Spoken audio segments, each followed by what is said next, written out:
तो वैसे तो आप गुणा करने की कई विधियां आप जानते होंगे, फास्ट ट्रिक। ये काफ़ी आसान विधि मानी जाती है।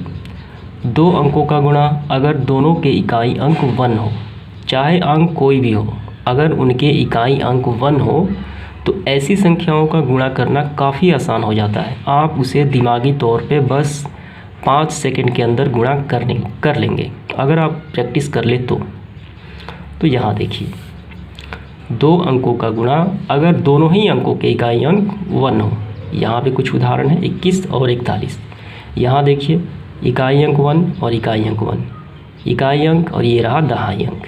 ठीक है, तो यहाँ देखिए, इसका भी इकाई अंक 1 और इसका भी इकाई अंक 1। हमें सिर्फ इकाई अंक से मतलब है, ठीक, 1 होना चाहिए। तो चलिए इसको मैं आपको बता देता हूँ। तो इसका रूल इस प्रकार है, उत्तर में इकाई अंक के स्थान पे जो रिजल्ट आएगा, अगर यहाँ देखिए, अगर हम इन दोनों का गुणा करें सिंपल तरीके से, तो उत्तर में इकाई अंक के स्थान पे क्या लिखना होगा, हमेशा आपको 1 लिखना होगा। 1 वो 1 ही आएगा। और दहाई अंक, एक बार जो दहाई अंक है, यहाँ देखिए, इकाई, ये इकाई और दहाई, और ये इकाई और दहाई, दहाई अंक दोनों का एक बार जोड़ा जाएगा और एक बार दहाई अंक गुणा किया जाएगा। तो यही इसका रूल होता है। तो चलिए मैं आपको एक बता देता हूँ ताकि आपको समझ में आ जाए।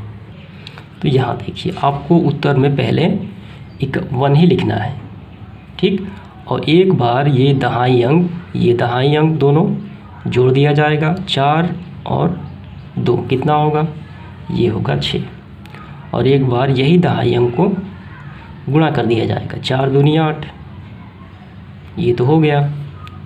इसके बाद ये देखिए, हमेशा 1 लिखेंगे। अब यहाँ देखिए, दहाई अंक कितना है, 3, और इसका दहाई अंक 6, 6 और 3 9 होगा। अब गुणा होगा, 6 3 18, 1891। अब इसके बाद तीसरा देखिए, हमेशा 1 लिखा जाएगा। इकाई और दहाई, इसका दहाई 5, तो 3 और 5 8 होगा, और 5 बचती आई 15, 1581। अगर आप स्टैंडर्ड फॉर्म में भी गुणा करेंगे तो इतना ही आएगा। इसके बाद एक और देख लेते हैं, 81 गुणा 11, 81 गुणा 11। तो सबसे पहले आपको 1 लिखना है।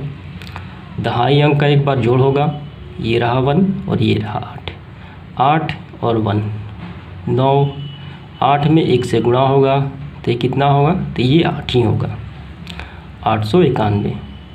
ठीक है, तो ये आप समझ गए होंगे। आइए और देख लेते हैं। सबसे पहले आपको 1 लिखना है, ठीक है। एक बार दहाई अंक का जोड़, 7 और 4 कितना होगा, 11 के 1 हासिल 1, हम हासिल लगे तो हासिल लगाना है आपको। 7 4 11 के 1 हासिल 1 होगा, और 7 चौक 28, 1 हासिल कितना हुआ, ये 29 हो जाएगा, तो 2911। इसके बाद 31 गुणा 41, तो पहले 1 लिखना है। एक बार दहाई का जोड़ होगा, 4 और 3 7, और 4 तिहाई 12।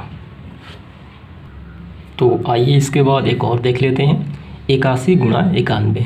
तो मैंने आपको क्या बताया कि पहले आपको 1 लिखना है आंसर में, उसके बाद दहाई अंकों का एक बार जोड़, 9 और 8 कितना होगा, तो 9 और 8 होता है 17, तो 17 के साथ हासिल हो गया 1, ठीक। और यही दहाई अंक का एक बार गुणा कर लेंगे, 9 और 8 का गुणा, 9 8 72, और एक हासिल 73, तो 7371 इसका आंसर हो जाता है अगर आप गुणा करेंगे स्टैंडर्ड फॉर्म में भी। तो आइए एक बार प्रैक्टिस कर लेते हैं। आप बताइए इसका कितना होगा। तो यहाँ पे आप अगर प्रैक्टिस कर लेते हैं तो दिमागी तौर पे आप 5 सेकंड के अंदर ही इसे सॉल्व कर सकते हैं। तो यहाँ देखिए, पहले क्या लिखें, तो पहले लिखेंगे हम 1, 3 और 2 5, और 3 दूनी 6, 6 से 51। इसका पहले लिखेंगे 1, अब 6 5 11 के 1, 6 5 30 और 31। इसका देखिए, पहले 1 लिखेंगे, 6 और 4 10 के 0 हासिल 1, 6 चौके 24 1 25। इसका देखिए, पहले 1 लिखेंगे, 5 और 1 6 होगा, 5 एकम 5 होगा। तो इस प्रकार काफ़ी आसान हो जाता है गुणा करना। तो अगर आप प्रैक्टिस कर लेंगे तो उम्मीद करता हूँ ये आपको समझ में आ गया होगा।